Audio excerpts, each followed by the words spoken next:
وما خلقت الجن والإنس إلا ليعبدون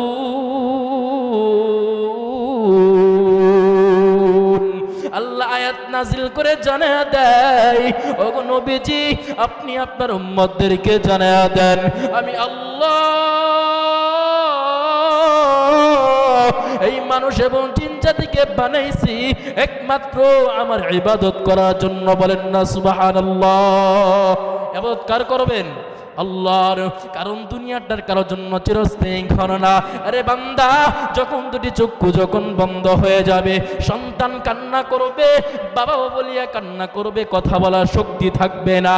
কবরের মধ্যে তোমাকে কবরের মধ্যে একাকে রেখে দেওয়া আসবে। ফেরেশতারা প্রশ্ন করবে, রবের পরিচয় দাও, ধর্মের পরিচয় দাও, তোমার দ্বীনের পরিচয় দাও। আরে বান্দা, যদি তিনটি প্রশ্নের জবাব যদি তুমি দিতে না পারো, আল্লাহর পয়গম্বর বলে ওই কবরটা একটা জাহান্নামের ঘর হয়ে যায়। বলেন না নাউজুবিল্লাহ। কেমন ঘর হবে যুবক? জাননে জাননে কবর প্রতিদিন বান্দাকে ডাকতে থাকে, আনা বাইতুজ জুলমা, আনা বাইতুল ওয়াহদা, আনা বাইতুত তুরাব।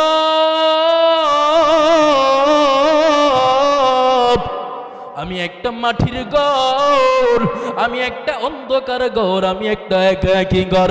আরে বান্দা, আরে দুনিয়ার মুসলমানি বারামার, যদি আমাল নিয়ে যদি কবরের মধ্যে ঢুকতে পারো সুবহান আলহামদুলিল্লাহ। আর যদি আমাল না নিয়া কবরের মধ্যে যদি প্রবেশ করো রে বান্দা, কবর বলে আনা বাইতুত তুরাব, আমি একটা মাটির ঘর, আমি একটা মাটির ঘর।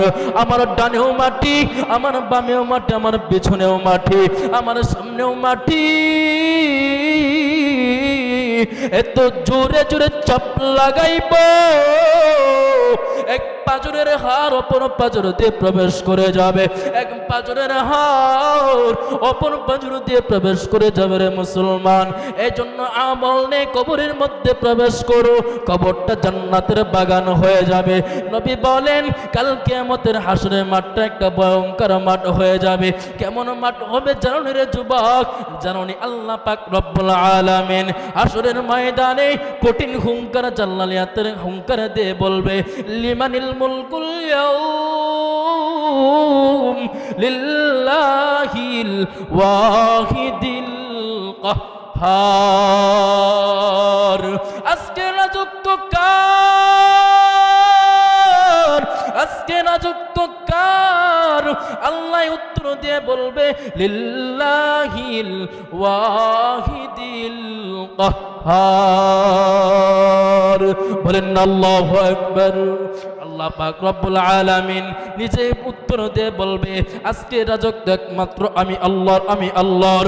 আজকে রাজত্ব কোনো এমপির না, আজকে রাজত্ব কোনো মন্ত্রী না, আজকে রাজত্ব কোনো প্রধানমন্ত্রী না, আজকে রাজত্ব কোনো চেয়ারম্যানের না, আজকে রাজত্ব কোনো এমপি, কোনো প্রধানমন্ত্রী, কোনো রাষ্ট্রপতির কারণ না। আজকে রাজত্ব একমাত্র আমি আল্লাহর। আমি আল্লাহ ইনসাফের পাল্লা চালু করে দিলাম। আমি আল্লাহ কারো উপর জুলুম করব না, আমি আল্লাহ কারো উপর জুলুম করব না। অপর দিক থেকে জাহান্নামের আগুন আসতে থাকবে, আসতে থাকবে। জাহান্নামের আগুন দেখিয়া সমস্ত নবীরা সেজদায় পড়ে যাবে, সেজদায় পড়ে যাবে আর বলতে থাকবে ইয়া নফসি